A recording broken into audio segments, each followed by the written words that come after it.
Thank you for joining me today. It's Brian Gubernick, and welcome to the No Days Off podcast, where we believe that every single day brings a new opportunity to get better. I want to paint a simple scenario for you. You're rushing out the door, you throw a slice of bread in the toaster, you get distracted, maybe you're gathering your things, whatever happens, you come back, and that piece of bread is now more than just toast. It's actually burned.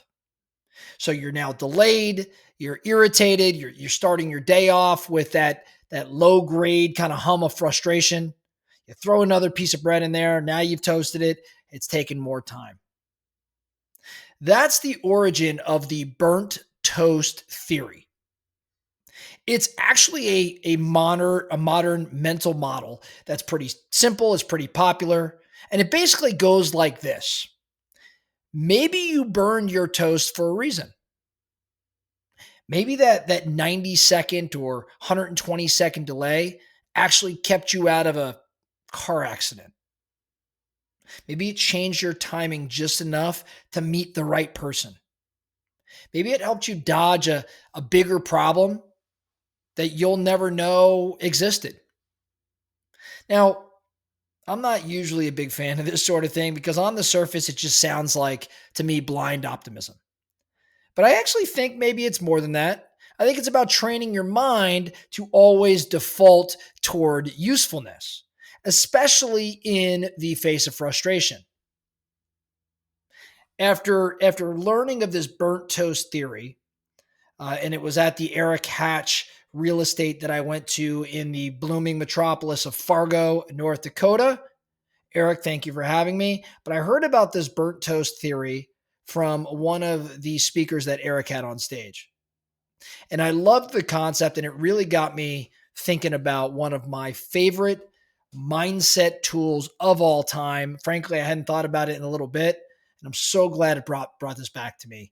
And that was Jocko Willink and Jocko Willink's concept of good. Now, how does it relate to the burnt toast theory? Let's first unpack the burnt toast theory a little bit, because the burnt toast theory is not about fate or the universe scripting your life. It's about reframing things. It's about reframing the small, annoying moments as maybe something that protected us, or at least directed us, in a slightly different way. For example, you didn't get the job, okay, burnt toast. Or maybe you avoided some sort of toxic team. Or the client didn't sign, okay, burnt toast, right? Or maybe that client would have drained your time and energy for the next year. Again, it's just a tool to help you move on faster and carry less emotional drag. Trust that forward is still the right direction, even if the road just created a detour. Now, enter Jocko Willink's concept of good. If you have not seen this video, make sure you look it up on YouTube. Just type in Jocko good, and you will see the video that I think has like 14, 15 million views. I've probably watched it a million of those 15 million. I just really love it. It's a couple minutes long, and it's a masterclass, in my opinion, on mental reprogramming. And Jocko's voice and his tonality certainly make it, at least for me, an even better video. But he talks about how, you don't get the gear. Remember, he's a military guy. You don't get the gear you wanted. Good. If you didn't get the job you had hoped for, good. If you got injured, good. Because in every one of those scenarios, you learned and you adapted and you got better. Now, his video and his approach is not soft. It's certainly not passive. I would call it aggressive ownership of reality. I think burnt toast is more of this gentle reflection, but good, Jocko's video good is a kind of a fist in the chest. Yet, again, very different approach. They're still pointing to the same truth.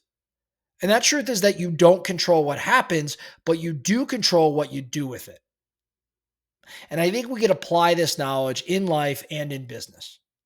Let's get a little tactical, okay? Let's combine these two ideas. Number one, I think the immediate reaction should be Good. Just like Jocko teaches. When the setback hits, respond like Jocko. You didn't hit your sales target? Okay, good. You didn't get the speaking gig? Okay, good. A team member quit on you? Good. This is not, in my opinion, some sort of toxic positivity. I think it's just readiness, like this tactical readiness. You are rewiring your brain to not freeze or spiral, but instead to pivot. So the immediate reaction of good, I welcome this challenge. Something great is going to come from this. I think is a great rewiring of the brain. Now, if that's number one, I would say number two, there's a reflective reframe. And that's probably where burnt toast comes into play. When the dust settles, you look back through the lens of the burnt toast theory. For example, maybe you ask, what might have protected me? What might that have protected me from? Or what did I learn faster because of that loss? Or what did it make possible instead? I think this is where you're starting to kind of collect meaning. This is where you make peace with the process. Now, here's why I think all this matters. In the no days off spirit, in the no days off mindset, I think it's really easy to equate progress with control because we all like plans, we like execution, we like results. But life and business and leadership, they all throw curveballs. They all have delays or rejections and disappointments. You don't need a perfect path. I think you need mental resilience and the ability to stay useful no matter what. So the combination of good in the moment and burnt toast in hindsight, I think it gives you exactly that. So I want you to pick a current frustration that you have. Maybe something that did not go your way today or this week or this month. And then I want you, and I'm really asking you to do this. It's awkward, but I want you to now say, good. I want you to say it out loud. Good. Then I want you to ask, what can I do now that I couldn't before? All right. So pick a current frustration and say good out loud. Ask yourself, what can I do now that I couldn't before because of this, whatever's going on? And then lastly, I want you to reframe it as burnt toast. I want you to ask, what could that setback have saved me from? What might it open up instead? I think you run through those three steps and you're no longer reacting. You're actually training. You're converting frustration into fuel. And I think that's what real mental toughness starts to really, starts to look like. That's all I have for you today, the No Days Off podcast. Thank you so much for listening. And remember, every single day brings a new opportunity to get better. So let's get after it.